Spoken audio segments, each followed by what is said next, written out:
الحمدللہ رب العالمین والصلاة والسلام علی سید الرسل و خاتم النبیین اعوذ باللہ من الشیطان الرجیم بسم اللہ الرحمن الرحیم۔ جی تمام احباب کیسے ہیں؟ امید ہے کہ آپ خیریت سے ہوں گے۔ اللہ تعالیٰ مجھے اور آپ کو اپنی حفظ و امان میں رکھے۔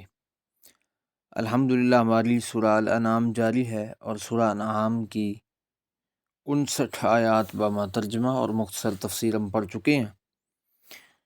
گزشتہ آیت میں ہم نے پڑھا کہ غیب کی کنجیاں اور چابیاں اللہ کے سوا کوئی نہیں جانتا، اور اسی طرح خشکی اور تری کے اندر جو کچھ ہے اور کوئی پتہ نہیں گرتا جو اس کے علم میں ہے، مطلب علم کے اعتبار سے اللہ کے علم کے برابر کسی کو علم نہیں ہے، خواہ وہ پیغمبر ہے اور خواہ وہ مخلوق میں سے کوئی بھی ہے۔ ہر پوشیدہ چیز کو وہ جاننے والی ذات ہے، اور ہر چھوٹی سی چھوٹی ذرے ذرے کو جاننے والا اللہ کی ذات ہے۔ اس میں ایک حدیث رہ گئی تھی، اس لیے دوبارہ تھوڑا سا اس پر بات کرنے کی ضرورت پڑ رہی ہے۔ حضرت عبداللہ بن عمر رضی اللہ تعالی عنہ بیان کرتے ہیں، یہ جو یہاں پہ بیان ہوا ہے کہ مفاتح الغیب، غیب کی جو چابیاں ہیں اور کنجیاں ہیں وہ لا یعلمها الا هو، اس کے سوا کوئی نہیں جانتا۔ تو اس کی تفسیر نبی صلی اللہ علیہ وسلم نے ایک حدیث کے ذریعے کی ہے۔ حضرت عبداللہ بن عمر رضی اللہ تعالیٰ عنہ بیان کرتے ہیں کہ رسول اللہ صلی اللہ علیہ وسلم نے فرمایا، غیب کی کنجیاں 5 ہیں۔ غیب کی کنجیاں 5 ہیں، انہیں اللہ کے سوا کوئی نہیں جانتا۔ یہ کہنے کے بعد نبی علیہ السلام نے سورہ لقمان کی یہ آیت تلاوت فرمائی، اور ان 5 چیزوں کا ذکر جن کا سورہ لقمان میں بھی آیا ہے، جن کا تعلق غیب کے ساتھ ہے، اور وہی اس غیب کی کنجیوں سے مراد ہے، نبی صلی اللہ علیہ وسلم نے وضاحت کر دی۔ ان میں پہلی ان اللہ عندہ علم الساعہ، کہ بے شک اللہ تعالیٰ کے پاس ہی ہے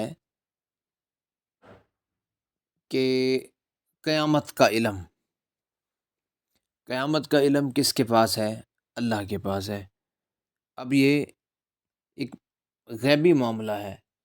نبی صلی اللہ علیہ وسلم نے جو بیان فرمایا ہے قیامت کے متعلق، وہ نشانیاں بیان کی ہیں، وہ معروف حدیث ہے۔ حضرت جبریل علیہ السلام آپ کے پاس آئے اور آ کر کہنے لگے کہ اللہ کے رسول مجھے قیامت کے بارے میں بتائیں، تو آپ صلی اللہ علیہ وسلم نے آگے سے یہ جواب دیا کہ جتنا سوال کرنے والے کو پتہ ہے اتنا ہی مجھے پتہ ہے، یعنی جتنا آپ جانتے ہیں اتنا ہی میں جانتا ہوں۔ ہاں، میں آپ کو نشانیاں بیان کر دیتا ہوں۔ تو پھر نبی علیہ السلام نے کچھ نشانیاں حضرت جبریل علیہ السلام کو قیامت کی بتلائیں، اور یہ وہ علم ہے جو اللہ تعالیٰ نے وحی کے ذریعے پیغمبروں کو دیا ہوتا ہے کہ آپ یہ بات اپنی امت تک پہنچائیں۔ اس سے پیغمبر کا عالم الغیب ہونا ثابت نہیں ہو رہا ہوتا، اور غیب دان ہونا ثابت نہیں ہو رہا ہوتا۔ اور جب پیغمبر غیب دان نہیں ہے اور عالم الغیب نہیں ہے، تو پھر یہ آج کل کے نجومی اور ہاتھ کی لکیریں دیکھنے والے کہ آپ کی قسمت میں کیا ہے، آپ کے کتنے بچے ہوں گے، کتنی شادیاں ہوں گی، کتنا رزق ہوگا، یہ سب کا سب کس کے علم میں ہے؟ اللہ کی ذات کے علاوہ کوئی نہیں جانتا۔ تو یہ سب بکواسیات کر رہے ہیں، جھوٹ بول رہے ہیں اور فراڈ کر رہے ہیں لوگوں کے ساتھ، لوگوں کے ایمان کو کمزور کر رہے ہیں۔ کسی کو کچھ پتہ نہیں ہوتا، صرف تھوڑا سا ہوشیاری دکھانے کی ضرورت ہوتی ہے۔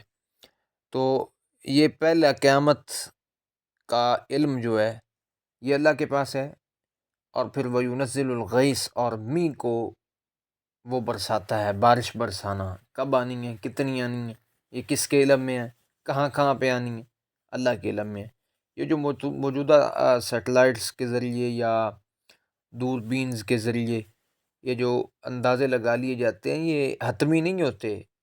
یہ ہر سمجھدار بندہ جانتا ہے کہ یہ جو محکمہ موسمیات بنے ہوئے ہیں، یہ ایک تکا لگاتے ہیں، اگر لگ جائے تو ٹھیک ہے، وہ علامات کو دیکھ کر پہلے سے آگاہ کر دیتے ہیں، کیونکہ اتنی صدیوں سے جب سے کائنات بنی ہے تو نظام اللہ تعالیٰ کا چل رہا ہے، تو ایک اللہ تعالیٰ نے انسان کو ایک علم دے دیا ہے جس سے وہ مشاہدہ کر لیتا ہے، تجربہ کر لیتا ہے کہ یہ علامات ہوں، آثار ہوں تو پھر بارش کا امکان ہوتا ہے۔ تو ان آثار کو سامنے رکھ کر یہ پیشین گوئی کر دیتے ہیں، بعض دفعہ وہ غلط ثابت بھی ہو جاتی ہے اور جھوٹی ثابت بھی ہو جاتی ہے۔ لہٰذا یہ کہنا کہ یہ تو محکمہ موسمیات والے بتا رہے ہیں تو یہ غلط ہے، کیونکہ ان کی بات کبھی صحیح ہو جاتی ہے اور کبھی نہیں بھی صحیح ہوتی۔ آگے آپ صلی اللہ علیہ وسلم نے فرمایا کہ وَيُنَزِّلُ الْغَيْثَ وَيَعْلَمُ مَا فِي الْأَرْحَامِ، تیسرے نمبر پہ ماؤں کے رحموں میں بچہ ہے یا بچی ہے، یا اس کی قسمت کیسی ہوگی، وہ خوش بخت ہوگا، بدبخت ہوگا، ٹھیک ہے، اس کے متعلق کوئی نہیں جانتا۔ اس پر بھی وہی بات کو کر سکتا ہے کہ آج کل الٹرا ساؤنڈ کیا جا رہا ہے اور بتایا جا رہا ہے، تو بھائی وہ غلط بھی ثابت ہو جاتا ہے۔ ہمیں مطلب کوئی دور کی بات نہیں ہے، ایسے لوگ ہمارے علم میں ہیں جن کو الٹرا ساؤنڈ کرتے ہوئے بتایا کچھ گیا اور بعد میں ان کا جو بچہ تھا وہ اس کے اپوزٹ پیدا ہوا مشین گوئی کے۔ تو اس کا مطلب مشین بھی غلط ہو جاتی ہے، یہ تکا ہوتا ہے، وہی آثار والی بات۔ تو پھر آپ صلی اللہ علیہ وسلم نے فرمایا کہ 3 چیزیں ہوگی، ما تدری نفس ما ذا تکسب غدا، کہ کوئی جان نہیں جانتی، کوئی شخص نہیں جانتا کہ وہ کل کیا کرے گا۔ اسی طرح وما تدری نفس بأی ارض تموت، تو وہ 5ویں یہ کہ کسی کو نہیں پتا کہ اس کی موت کہاں پر واقع ہوگی۔ تو یہ 5 کنجیاں تھیں جو اللہ کے علاوہ کوئی نہیں جانتا۔ ان سے معلوم، قرآن مجید کی ان دونوں آیات سے اور احادیث سے معلوم ہوتا ہے کہ پیغمبر کے پاس علم غیب، ہر چیز کا کلی علم نہیں ہوتا۔ آگے دیکھتے ہیں کیا بیان ہو رہا ہے۔ وَهُوَ الَّذِي، وہی ہے جو یتوفاکم، قبض کرتا ہے، باللیل، رات کے وقت،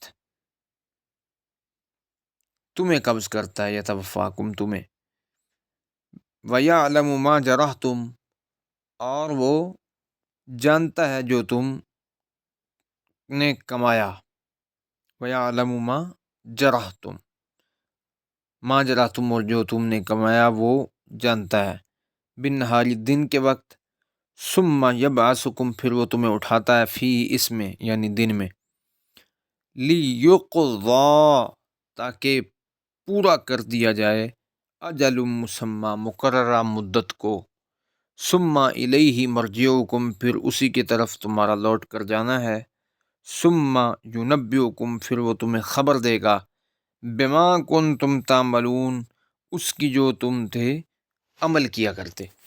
اب اس آیت میں اللہ تعالیٰ نے فرمایا کہ وہی وہ ذات ہے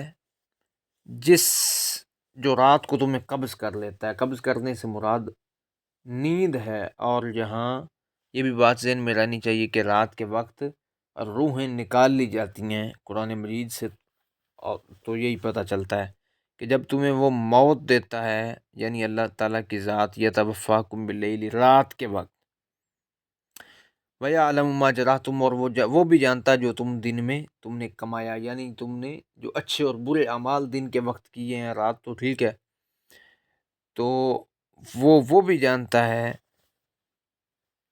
جو تم نے دن کے وقت کمائی کی اعمال کے اعتبار سے، پھر وہ تمہیں زندہ کرے گا، اٹھائے گا، اٹھاتا ہے، فیہا، اس میں، یعنی دن کے اندر جو تمہیں پھر اللہ تعالیٰ کھڑا کر دیتا ہے، زندگی دے دیتا ہے، دوبارہ روح لوٹا دی جاتی ہے۔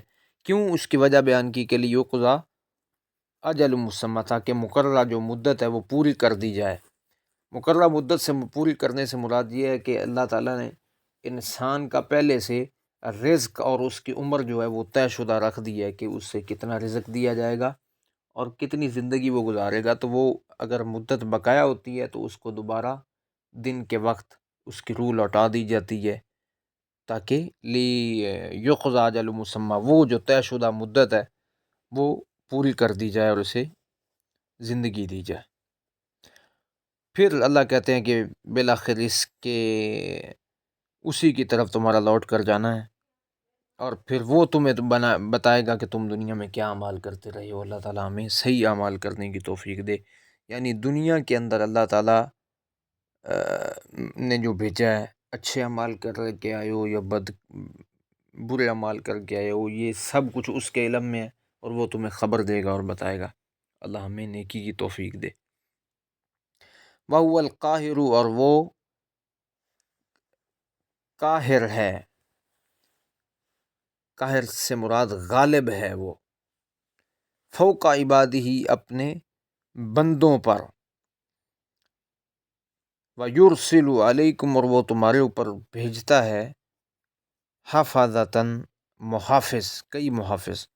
حتیٰ اذا جاء احدکم الموت، حتیٰ کہ یہاں تک کہ جب آتی ہے تم میں سے کسی کو الموت، موت، توفتہ، اسے قبض کرتے ہیں رسولنا، ہمارے بھیجے ہوئے، وہم لا یفرطون، اور وہ بالکل بھی کوتاہی نہیں کرتے۔ یعنی یہ بات یہ بیان ہو رہی کہ اللہ تعالیٰ کی جو پاور ہے، اور پیچھے اس کے علم کا ذکر ہوا، اور اب اس کی طاقت کا اور اس کی قدرت کا ذکر ہونے جا رہا ہے۔ وہ اس کے بندوں کے اوپر غالب ہے، یعنی اس کے سامنے کوئی چون چرا نہیں کر سکتا، کوئی کچھ بھی نہیں کر سکتا۔ ایک تو بات یہ کلیئر ہوگی۔ دوسرا یہ کہ وہ تمہارے اوپر اللہ اپنی طرف سے محافظ فرشتے بھیجتا ہے، یعنی نیک لوگوں پر جو محافظ فرشتے آتے ہیں۔ پھر فرمایا یہاں تک کہ تم میں سے جب کسی کو موت آتی ہے تو پھر وہ ہمارے بھیجے ہوئے جو فرشتے ہیں وہ قبض کرتے ہیں، یعنی اس کی مرنے والے کی روح کو نکالتے ہیں۔ اب یہاں سے معلوم ہوتا ہے کہ یہ جو موت کے وقت آتا ہے وہ ایک فرشتہ نہیں ہوتا، بلکہ اس کے ساتھ اور بھی اس کے معاون فرشتے ہوتے ہیں۔ اللہ تعالیٰ ہمیں نیک سال موت عطا فرمائے۔ تو رسولنا یہ جمع کی علامت ہے، اور ویسے بھی حدیث سے یہ ثابت ہے کہ فرشتے ایک نہیں بلکہ کئی آتے ہیں۔ ہاں، ان میں ایک فرشتہ ایسا ہوتا ہے جس کا نام ویسے تو مارکیٹ کے اندر اسرائیل مشہور ہے، لیکن یہ صحیح حدیث سے ثابت نہیں ہے یہ نام، بلکہ ملک الموت اس کو کہا گیا ہے قرآن مجید نے، سورہ جمعہ کے اندر غالباً آپ دیکھ سکتے ہیں۔ تو ملک الموت کے ساتھ معاون فرشتے بھی آتے ہیں روح قبض کرنے کے لیے، اور آگے یہی ہوتا ہے۔ اللہ تعالیٰ ہمارا معاملہ آسان کر دے۔ اور وہ اس میں کوتاہی نہیں کرتے، مطلب یہ کہ وہ کبھی کمی بیشی نہیں کرتے، کہ جو مقررہ وقت اور مدت ان کو دی جاتی ہے طے شدہ، اسی کے مطابق وہ کسی کے پاس جاتے ہیں، ورنہ نہیں۔ لا یستاخرون، جس طرح قرآن مجید میں بھی آتا ہے کہ ایک گھڑی اور ایک لمحہ بھی نہ تاخیر کی جاتی ہے اور نہ ہی جلدی کی جاتی ہے۔ اللہ تعالیٰ ہمیں صحیح معنوں میں نیکی کرنے والا اور عمل صالح کرنے والا بنائے۔ ثم ردوا، پھر انہیں لوٹا دیا جاتا ہے اللہ، اللہ کی طرف، مولاہم، جو ان کا کارساز ہے، الحق، سچا، لا الا لہ الحکم، خبردار اسی کا ہی فیصلہ ہے، حکم ہے، وہو اسرع الحاسبین، اور وہ بہت جلد حساب لینے والا ہے۔ یعنی یہاں بھی اللہ تعالیٰ کی پاور اور طاقت کا ذکر کیا جا رہا ہے کہ وہ مرنے کے بعد اللہ کی طرف ایمان والے لوٹا دیے جاتے ہیں، اپنے کارساز کی طرف، اپنے مولا کی طرف، دوست کی طرف جو سچا دوست ہے، اور اسی کا ہی فیصلہ ہے۔ اس کائنات میں کسی کا فیصلہ نہیں چلتا، کسی کا حکم نہیں چلتا، کسی کا اذن نہیں چلتا، اور وہی بہت جلد حساب لینے والا ہے۔ یہ تھا جی ہمارا آج کا سبق۔ اللہ تعالیٰ عمل کی سمجھنے کی توفیق عطا فرمائے، قرآن مجید کو ہمارے لیے آسان بنا دے، دنیا آخرت میں کامیابی کا باعث بنائے۔ وآخر دعوانا ان الحمد للہ رب العالمین۔